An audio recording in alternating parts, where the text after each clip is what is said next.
The Willamette Valley is home to professional basketball in Albany, Oregon, and in year 3, the Jaguars are poised for their biggest season yet. The Willamette Valley Jaguars are your local professional basketball team, competing across the western United States, representing the Willamette Valley region in the Basketball League, or TBL. The Jaguars roster is composed of players from across the country, grinding to live out their dreams of playing professional basketball. Every episode, we take you behind the scenes on the latest updates on the team, breaking down performances throughout the season, and interviewing coaches, players, and team executives. Tune in for special episodes to hear from the team's community partners, as well as exclusive interviews with city and state officials who support the Jaguars throughout the season. This is Jaguars Beyond the Baseline. Welcome into Jags Beyond the Baseline, everybody. I'm your host, Isaac Doobie, today. Pleased to be joined with Kaden Leslie, Davion Burdette. We are halfway through the season as far as games go. 10 games have already been played through the first 2 months of the year, or 2 months of the season, and then 10 games through the final month of May. 10 games in 1 month. It's going to be a lot. You guys are going to be really busy, but we're going to get started and kind of discuss what went down this weekend. You guys had 2 home games against the Four Bears Roar, who look like a favorite to be at least one of the teams competing for a TBL championship this year. They secured the West Conference regular season title, 17-1 on the year this year. But you guys put up a fight in the first game on Friday, had one of your best offensive performances of the season, especially when you look at the shooting percentages. 49% from the field, 44% from 3. That's the best marks of the year. What was working for you guys on Friday? What do you guys think went well? I think, obviously, like you said, we put together the offensive end. Our shooting kind of pulled itself together. And then, the defensive end is kind of where that score comes from and us not winning that game. So I think we've kind of found like our flow and continuity on the offensive end, and now we need to find it on the defensive end.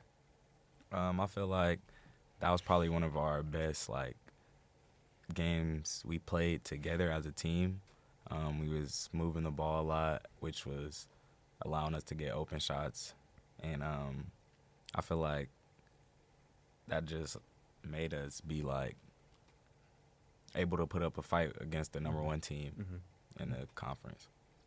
And you guys played them kind of down to the wire, considering it was a 9-point game with about 3 minutes left in the third quarter. How does it feel like playing a team with that many weapons, that's 17-1, that you guys played them kind of close going into the final quarter?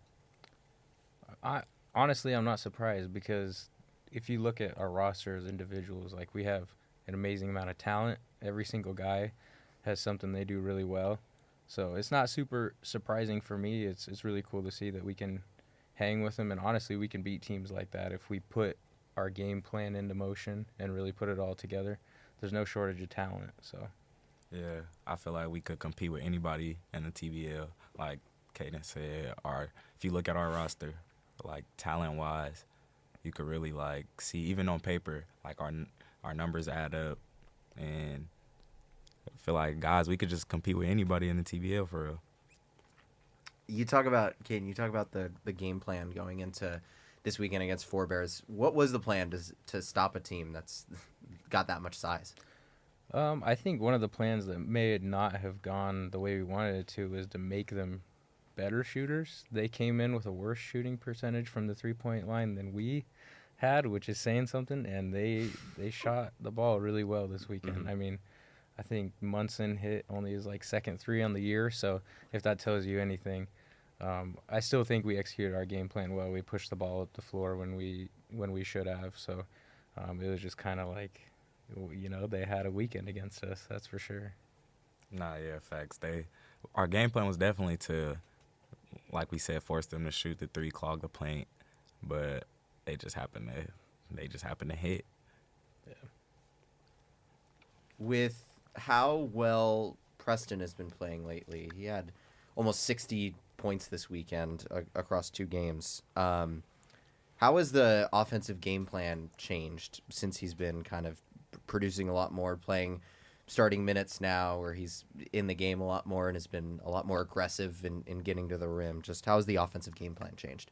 Well, him being one of our go-to guys, that's not, and also a vet in the TBL, it's not like surprising. That's like what he's supposed to do. That's what we expect of him. But it's definitely very valuable, and Preston's definitely like somebody who brings the energy. And our offense, it's really just to whoever's getting going, whoever's the hot guy, try to get him looks. And Preston's going to get his regardless, so you don't even really have to worry about that. Like, our offense is really to just move the ball, play with each other, and, yeah, whoever got the matchup or the look, make the shot. And that's really what Preston be taking advantage of. Yeah. Moving forward, well, first looking at Preston's stat line for the weekend, 30 points on Friday, then 28 points on Saturday. So almost 30 points in both games. Moving on to Saturday, analyzing that game, that turned into a 69-point loss, shooting 29% from the floor and 13% from the three-point line. How do you guys rebound from that? It's, looking forward, and you're going to have to play this Forebears team again, but how do you guys rebound from a loss like that? I think you have to just take it on the chin. Like, there's nothing else you can do. Like, watch the film, see what you can do better as an individual. Like, I watched it and looked at the stat line myself, like supposed to be a shooter, and I go 1 for 7, playing most of that second half. It's like I got to, step forward in that way. So I think just, analyzing it and then not dwelling on it. I think if you dwell on something like that, it makes it harder to make adjustments and come back for the next weekend. So, to second that, I feel like if we just, like I said, keep playing together, move the ball, and really just, like, compete hard and act like, and really just go out there and play like not to lose. I feel like we could, like I've been saying, compete with anybody. That 69, the scoreboard doesn't show how talented of a team we are, but I would say it's like certain, we just be having laps, like laps. However you say that word. Lapses, yeah. Lapses. Yeah, one after another. Facts. We be just having like certain laps. And Right. basketball is a game of runs. So if we really like string together like a good amount of runs and also stops, like I said, we should go into the next weekend very like confident. I feel like we go into the games confident, but as soon as like something goes not our way or adversity hits, we kind of fold instead of coming together. But if we really go into practice this week, like really as a unit, as glued together, we should be good for the weekend for sure.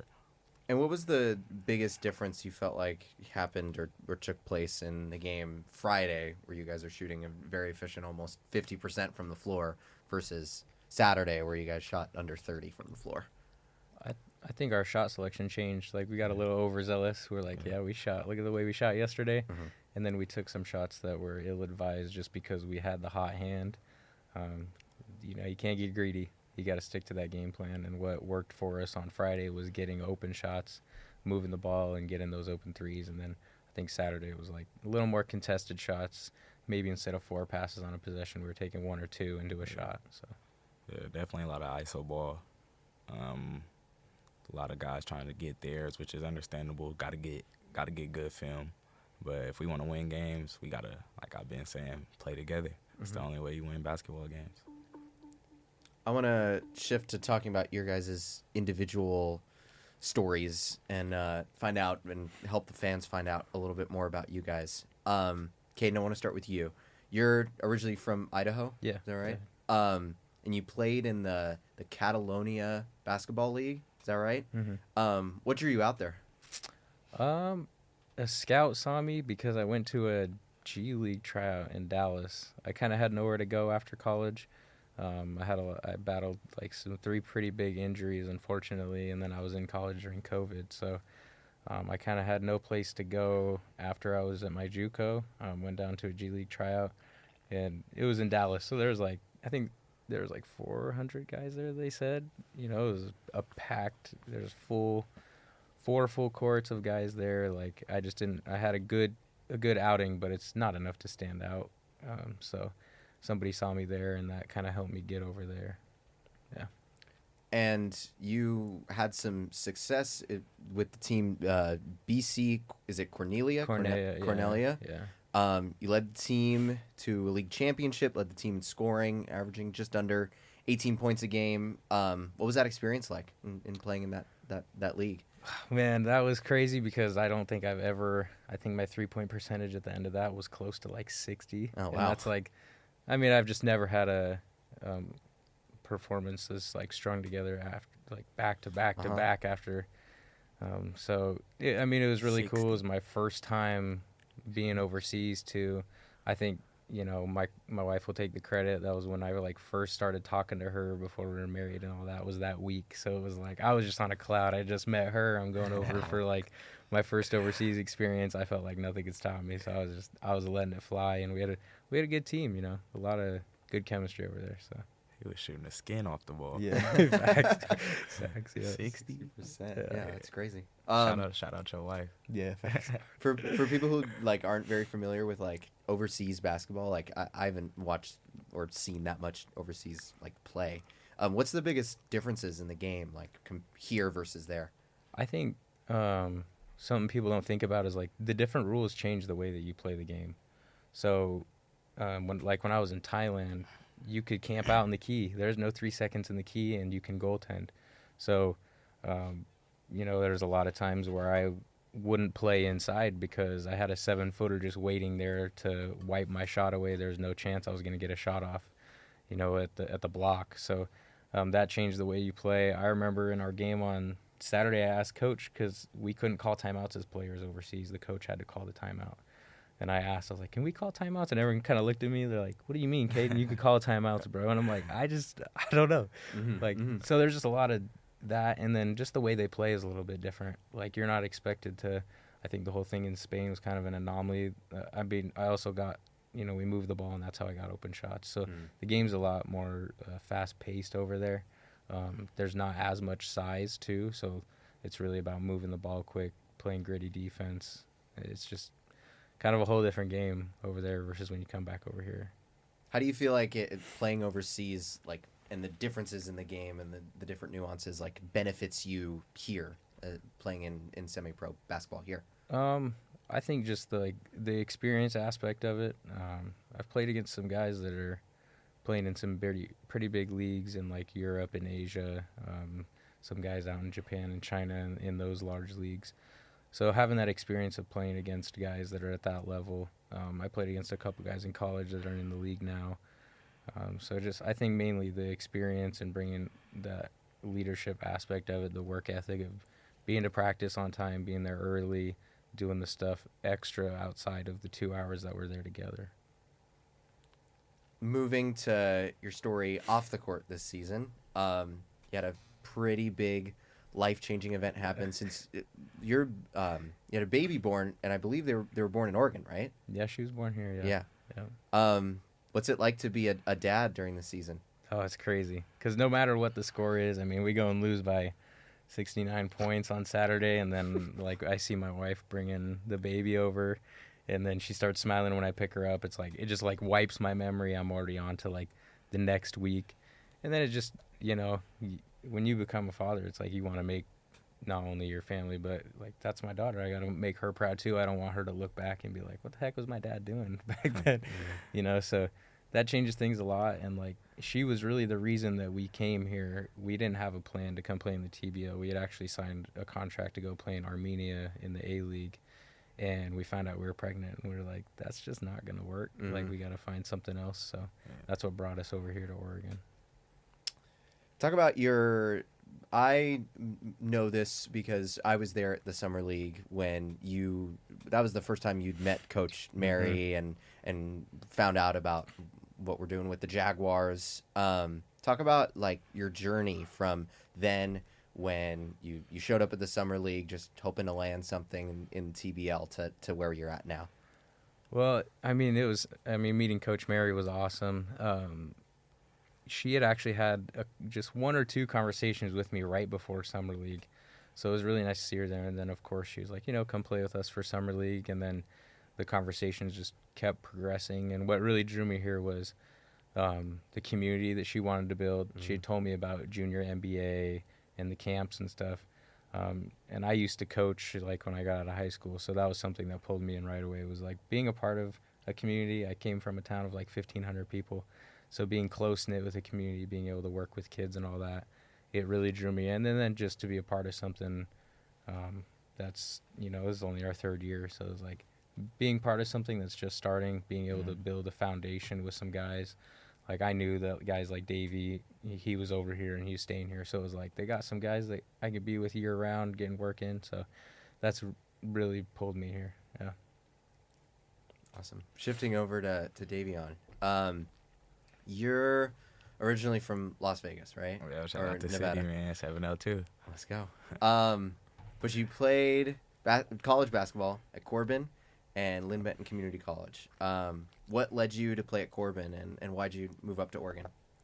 So I graduated the start of COVID, 2020. And then my brother ended up, my senior year of high school, my brother, he actually played at Corbin. And then the next year that when I graduated, he ended up getting a coaching job up there.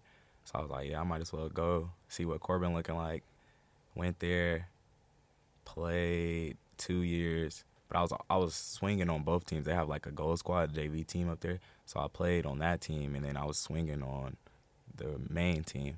So kind of really, I would say my brother brought me there, him being the coach. Going there, told me about like the Corbin community and how, because it's a private Christian school, and he said he got like his faith, him going there, his faith in God got stronger.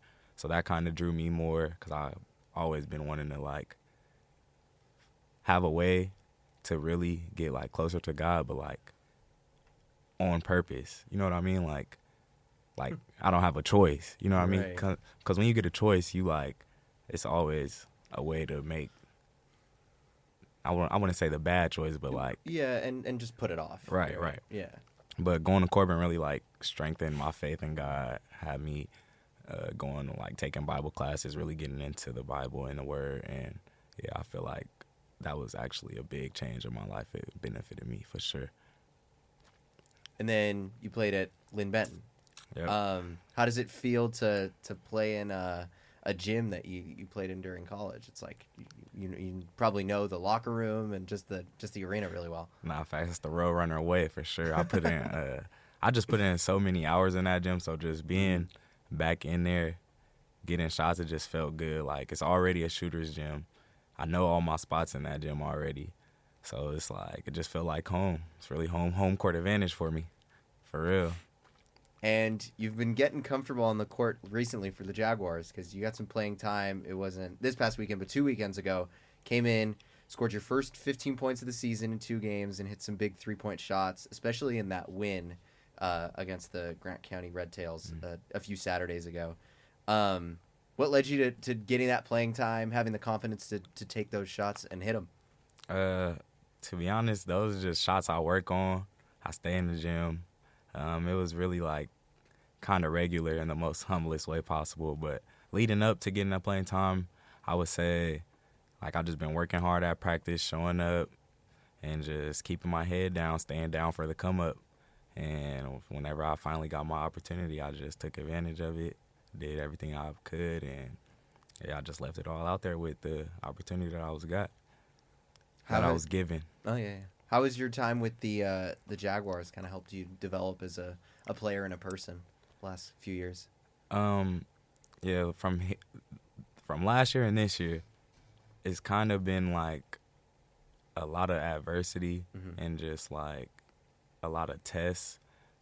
I feel like God's been testing me like to see how bad I want it, because it's kind of been from last year to this year, I kind of would say I had the same like role, where really like not getting much PT or even being inactive to start the season all the way to getting active and finally getting some burn. So I feel like it really just taught me how to really like I said earlier, stay down for the come up, because your turn always gonna come.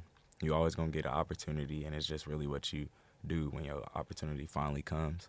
So I would just say it taught me how to, like, just stay ready so I don't have to get ready,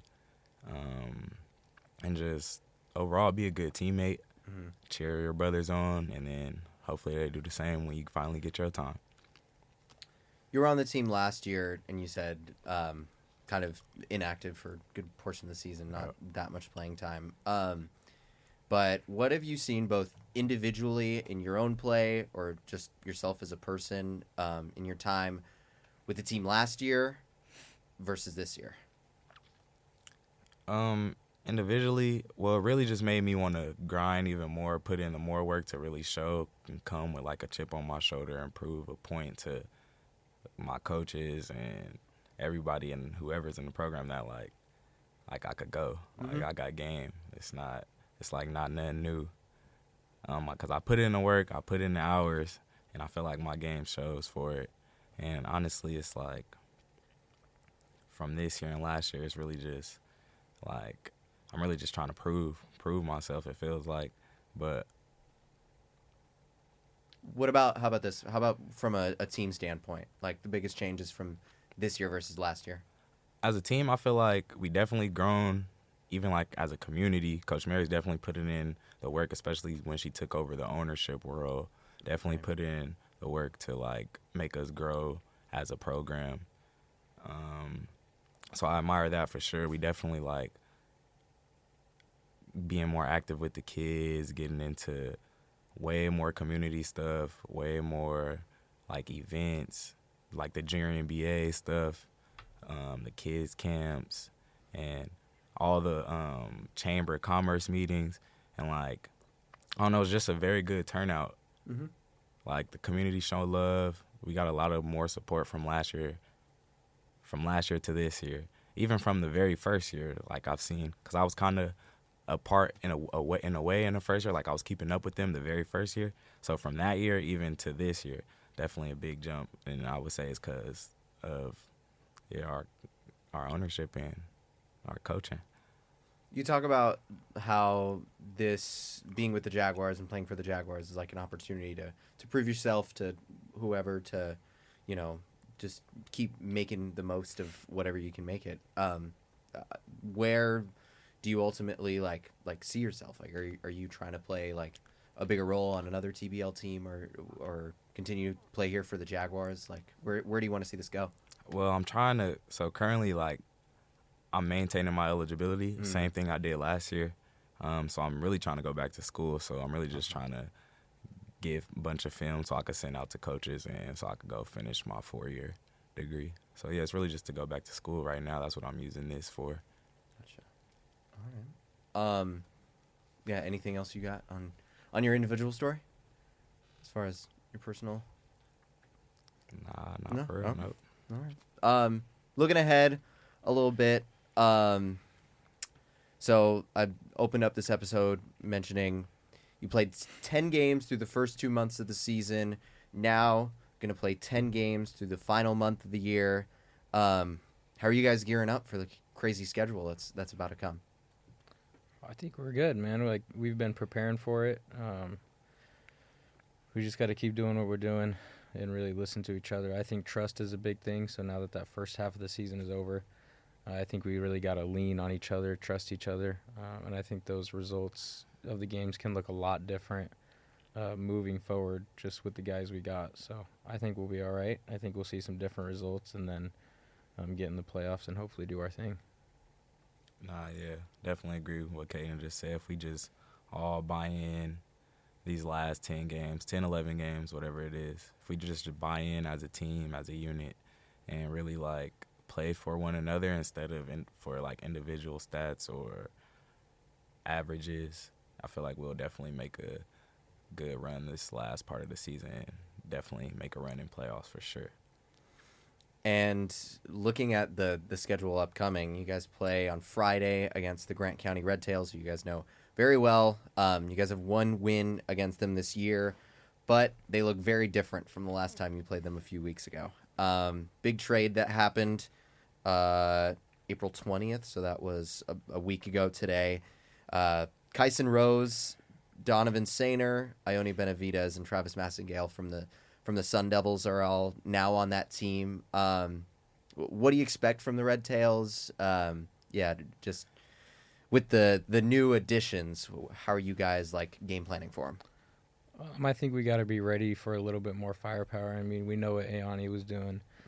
We know Donovan can shoot the ball.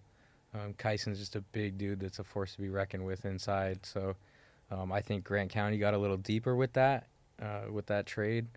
It definitely makes us have to game plan a little bit more, because it's not like you got to focus on already there are like 5 game changers, but now you got like 9 to 10 game changers on the court and ready to come on the court at all times. So good for them. That's a great trade for them. When I saw it, I was like, wow, good for them. They just got some talent. I think wasn't you the one who sent the screenshot to the group? Yeah, I sent the screenshot to the group chat. I was like, is this real, guys? But they even traded. I heard they even traded their coach. Yeah, Coach was even on there. Coach was in that. I was like, I didn't know we could do that.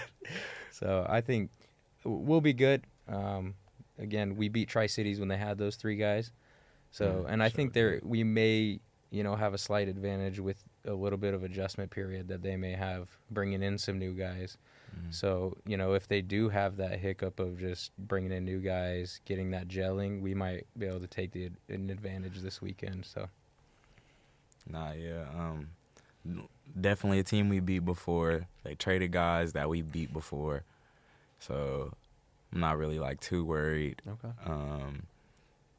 Definitely just gonna have to look at the film. It's definitely more people to game plan for now, for sure. But I feel like if we just play together, that's really if we play together and play hard and play like we actually like care, we could compete with anybody. It don't matter. They could go trade for the Lakers if they want to. There you go. Right. So you guys have 3 games this weekend against the Grant County Red Tails. Hosting them at Lynn Benton Community College on Friday at 6:30, and then you'll play them at 6 in Mattawa, Washington on Saturday and Sunday. I'm not sure like what your guys' schedule is like as far as like when you get the game plan in. And like what the focus is going to be this week, but gearing up for 3 games against the Red Tails, like what do you think the focus is at practice this week after the weekend you just had against Four Bears? I'm pretty sure we only played twice. No, we play 3. Nah, because Saturday, I asked Coach Merrick, we play Friday, then we leave Saturday morning, stay the night, and then we play them Sunday. No, we play Saturday night and Sunday. I promise you. All right, we'll see about that. I think there's a bunch of games that have needed to be made up because some of the other teams in the league, or in the conference, aren't playing those games. So what they did is they backloaded you guys. They backloaded the Jaguars with games like this, with Grant County, which is one of the only teams that's really functioning properly. So either way, no matter how many games we play with them this weekend, whatever it is, I think our big thing is our shot selection. We got to trust each other, and nobody has to put on a cape right now. I mean, I know you look at our record and guys immediately are like, I got to go out there and drop 30, and it's I mean, somebody who drops it efficiently, I will say, is Preston. You don't ever really look at Preston's 30, 35 points and be like, wow, he shot the ball a ton. It's like, dang, he had 35 points. I didn't even think he shot it that much, and just because he does it efficiently. So I think if we can all have those kind of games, if me and Davey could come in and have 10 to 20 points, and even if it's a quiet one, that's a good, as long as we're playing well together, I think that's what we got to do. Nah, yeah, I agree. I feel like if everybody just get a chance to show what they can do from literally the top of the roster to the bottom of our roster, I feel like that's how we'll win. That's literally how we won last time, when everybody got a chance to play, solid minutes, and rest guys who play a lot, we won. And I feel like if we just use everybody, fresh legs, keep guys interchanging, then I feel like we got a chance to win for sure. All right. Well, that's all I got for you guys. Appreciate you guys coming on and thank you. having a chat. Yeah. Hope you guys get some playing time this weekend. Hopefully I get that's to the goal. We got to kill it in practice. Right. Yeah. Crazy. Appreciate you, Ozzy, for having us. For sure. Yeah. Best of luck to you guys. Appreciate you, man. This has been Jags Beyond the Baseline with Isaac Doobie, Kaden Leslie, and Davion Burdette joining me today. Signing off. See you next week. Go Jags. Thanks for tuning in to this week's edition of Jaguars Beyond the Baseline. If you want to find out more about the Jaguars, you can go to their website at wvjags.com or follow them on their social channels at wvjags or search for Willamette Valley Jaguars online.